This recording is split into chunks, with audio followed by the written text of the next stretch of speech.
আমাদের আর্জিকর হাসপাতালে যে সহকর্মী অন ডিউটি অবস্থায় অনকলটা ধর্ষিত ন্যায় বিচারের জন্য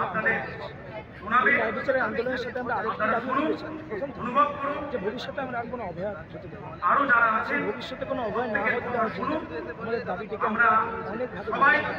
আমরা মনে করেছি মহিলা কর্মী রয়েছে যারা মহিলা সহকর্মী রয়েছে সংস্কার দিতে পারবো যে আমরা তোমাদের জন্য এই দাবিগুলো পূরণ করতে পেরেছি সরকারের থেকে সদিচ্ছা পেয়ে এই দাবিগুলো আমরা পূরণ করতে পেরেছি তোমরা কাজে ফিরে এসো আমরা ভবিষ্যতে তোমাদের অবহেলা হতে দেবো না কিন্তু আমরা 54 দিন ধরে দেখলাম আমাদের সেই ন্যায় বিচারের দাবিকে কখনো চেয়ারের দাবি বলে প্রমাণ করার চেষ্টা হলো কখনো আমাদের মধ্যে ডিবেট করার চেষ্টা হলো কখনো আমাদেরকে কাগজ ধরিয়ে দেওয়া হলো কিন্তু ন্যায় বিচারের সাথে সাথে এটি পরিষেবা আমরা যেটা বলছি বারবার যে হাসপাতালে ডাক্তার এবং স্বাস্থ্যকর্মীদের নিরাপত্তার জন্য শুধুমাত্র সিসিটিভি বা পুলিশ দিয়ে তার ব্যবহার করা সম্ভব অবশ্যই তা প্রয়োজন সিসিটিভি যদি মনিটরিং হতো তাহলে বহু আগেই আমরা জানতে পারতাম যে অবহেলাকে কেউ অ্যাটাক করতে যাচ্ছে কেউ ওকে অ্যাটাক করতে যাচ্ছে সেক্ষেত্রে হয়তো তাকে আমরা বাঁচাতে পারতাম যদি সিসিটিভি মনিটরিং হতো 24 ঘন্টা তাহলে অবহেলাটা হয়তো এরকম হতো যদি পর্যাপ্ত পুলিশ যদি সেখানে থাকতো থাকতো তাহলে হয়তো অবহেলাটা আজকে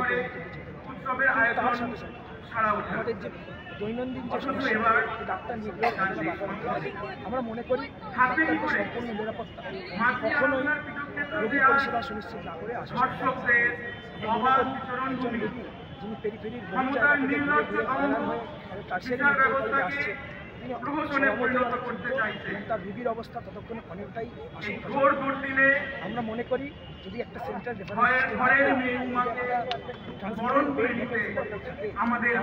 সেই রোগীকে যেমন হয়রানি করে না তেমনি দালাল চক্র বেঁচে উঠেছে যারা বেড দেওয়া এবং পরিষেবা দেওয়ার বিনিময়ে সাধারণ মানুষদেরকে ঢুকিয়ে পয়সা নিচ্ছে বিনামূল্যের যে সরকারি ব্যবস্থা বলে আমরা চারিদিকে প্রচার করি সেই বিনামূল্যের ব্যবস্থার জন্য যারা তাদের থেকে পয়সা নিচ্ছে সেই দালাল চক্রকে আমরা ভেঙে দিতে পারবো বলে আমরা মনে করি কিন্তু 54 দিন পেরিয়ে গেলেও সরকারের তরফ থেকে কোনো সদিচ্ছা আমরা দেখতে পাচ্ছি যখন সাগর দত্তে এরকম একটি ঘটনা ঘটছে একজন রোগী যে মরণাপন্ন অবস্থায় হাসপাতালে আসছে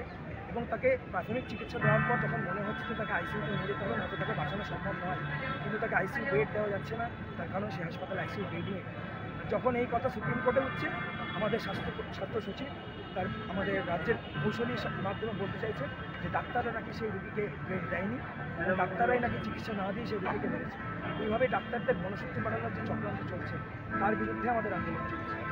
আমরা মনে করি ডাক্তাররা রোগীরা সবাই একপক্ষে এবং যারা তাদের বিপক্ষে এবং যারা তাদের মধ্যে বিভেদ করতে যাচ্ছে এখন লড়াইটা আমাদের তাদের বিপক্ষেই করে এই দ্বিতীয় দফার কর্মবিরতি তো সিনিয়র ডাক্তাররা কয়েকজন বিরোধিতা করেছেন কী বলবেন আমরা জানি যে এই বিগত 45 দিন ধরে যে আন্দোলন যে সিজওয়ার্ক আমরা চালিয়ে গেছি তার জন্য আমাদের বহু সিনিয়র ডাক্তারকে অনেক বেশিক্ষণ কাজ করতে হয়েছে তাদের বয়স বেশি তাদেরকে অনেক কষ্ট সহ্য করতে হয়েছে তাদেরকে ওভারটাইম করতে হয়েছে কিন্তু আমরা মনে করি এই অপ্রতুলতা তার জন্যও দায় সরকার আমরা অবশ্যই আমাদের সিনিয়র ডাক্তারদেরকে অসংখ্য ধন্যবাদ এবং সম্পূর্ণ শুভেচ্ছা জানাবো তারা এতদিন ধরে আমাদের আন্দোলনের পাশে দেখেছিলেন এবং আমরা আশা করি কিছু বিক্ষিপ্ত আমাদের সিনিয়ররা রয়েছেন যাদের এই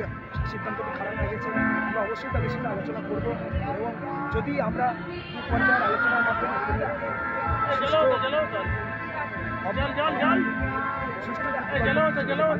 সেদিকেও যেতে রাজি হচ্ছে কিন্তু এই মুহূর্তে